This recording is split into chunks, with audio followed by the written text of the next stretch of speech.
대입제도 개편 공론화 과정에 시민 대표단으로 참석하신 여러분을 환영합니다. 이번 대입제도 개편 공론화는 의견이 엇갈리는 사회적 현안을 정부가 일방적으로 결정하지 않고 국민의 뜻을 물어 결정한다는 의미가 있습니다. 특히 인구, 지역 등 통계학적으로 대표성을 갖는 시민 참여단을 선정하고 정확한 정보를 바탕으로 깊이 있는 생각과 토론을 통해 합리적인 결정을 도모하는 수구의 민주주의 실현이라는 의미도 있습니다. 시민 참여단 여러분께서는 이러닝 형태로 대입제도 개편과 관련한 의제와 배경, 쟁점 등을 확인하실 텐데요.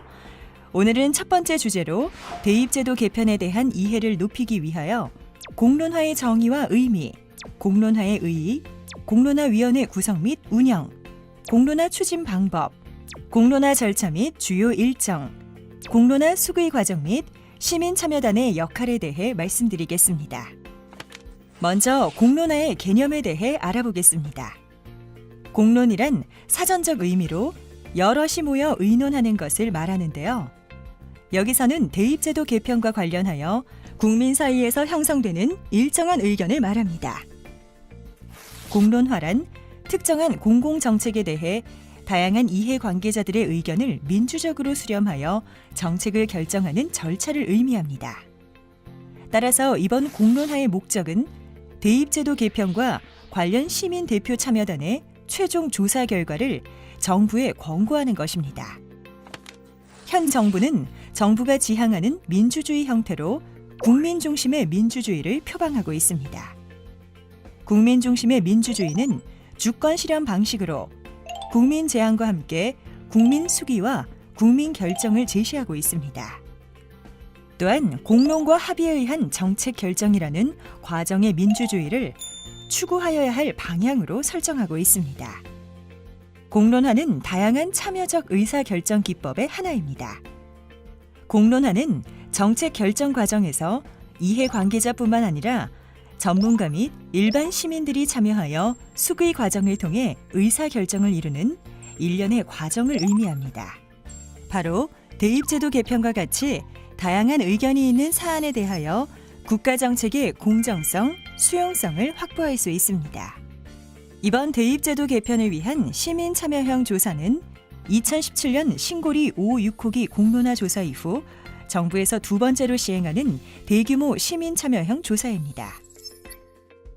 공론화를 통해 대입제도 개편과 관련된 국민적 의견을 모아 사회적 수용성을 높이는 결과를 도출한다면 앞으로 우리 사회에 다양한 갈등 사안을 효과적으로 해결하는 사회적 합의 형성 모델의 장이 될 것입니다. 공론화위원회에 대해 말씀드리겠습니다. 공론화의 핵심은 공론화 과정을 공정하게 설계하고 투명하게 관리하는 데 있습니다. 이러한 역할을 대입제도 개편 공론화위원회가 담당합니다. 대통령 직속 국가교육회의는 지난 4월 대입제도 개편 공론화 과정을 추진할 공론화위원회를 구성하였습니다.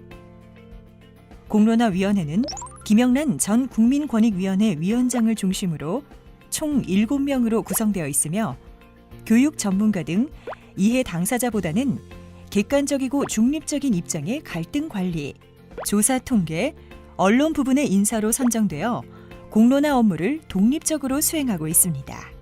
공론화 기법은 공청회, 시민 배심제, 시나리오 워크숍 등 다양한데 대입제도 공론화에서는 시민 참여형 조사라는 방식을 사용합니다.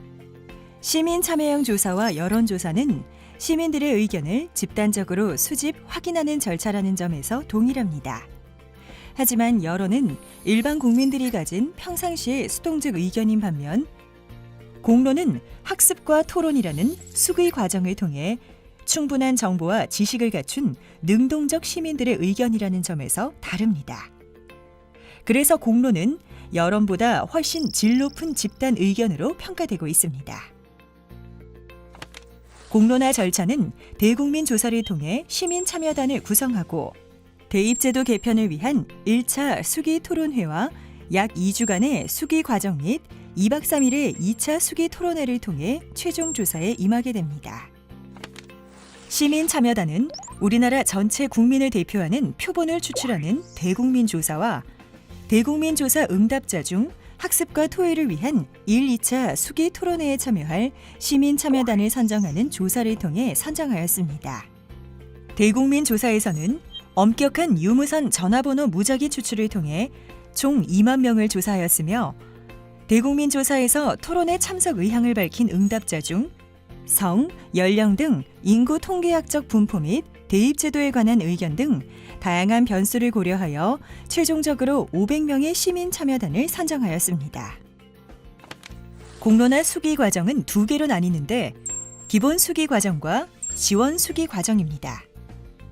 500명의 시민 참여단께서는 기본 수기에 반드시 참여하여야 하며 시민 참여단에게 직접 제공되는 자료집, 1, 2차 수기 토론회, 이러닝, Q&A를 통하여 자신의 의견을 형성하게 됩니다. 또한 간접적으로 다양하게 지원되는 지원 수기 방식은 국민 대토론회, 미래세대 토론회, TV 토론회, 기타 수기 자료 등이 있는데요.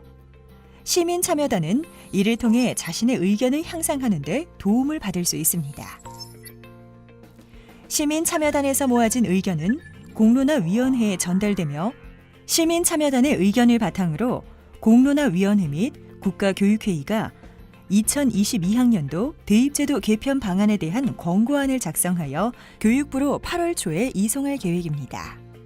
1강을 마무리하기 전 현재 여러분께서 접속하고 계신 모두의 대입발언대 홈페이지의 메뉴 구성에 대해 간략히 설명드리겠습니다. 모두의 대입발언대는 총 5개의 메뉴로 구성이 되어 있으며 각 공론화 의제에 대한 내용은 메인 화면을 통해 바로 확인하실 수 있습니다. 공론화위원회 메뉴는 김영란 공론화위원회 위원장의 인사말, 공론화위원회 위원 소개, 공론화의 절차 및 일정, 공론화위원회 관련 뉴스, 그리고 공론화위원회에 바라는 점을 자유롭게 이야기할 수 있는 공론화 제형 게시판으로 구성되어 있습니다. 의제 토론 메뉴에서는 4개 공론화 의제에 관한 설명을 확인할 수 있습니다. 또한 각 의제에 대한 네티즌들의 의견 역시 확인하실 수 있습니다. 토론 자료실에서는 지원 수기 자료인 국민대 토론회, 미래세대 교육 토론회, TV 토론회의 영상과 기타 수기 자료를 보실 수 있습니다. 알림마당 메뉴에서는 대입제도 개편 공론화 조사에 관한 주요 공지사항, 언론 보도자료, 그리고 각종 홍보 자료를 보실 수 있습니다. 끝으로 시민참여단 메뉴는 시민참여단 여러분께서 온라인 수기를 진행하시는 공간입니다. 역사적으로 소중한 과정에 함께하시는 시민참여단 여러분을 응원하며 온라인 이러닝 강좌가 대입제도 개편 의제를 학습하고 시민참여단 여러분의 지혜를 모으는 과정이 되기를 기대합니다. 이것으로 제1강을 마치겠습니다. 감사합니다.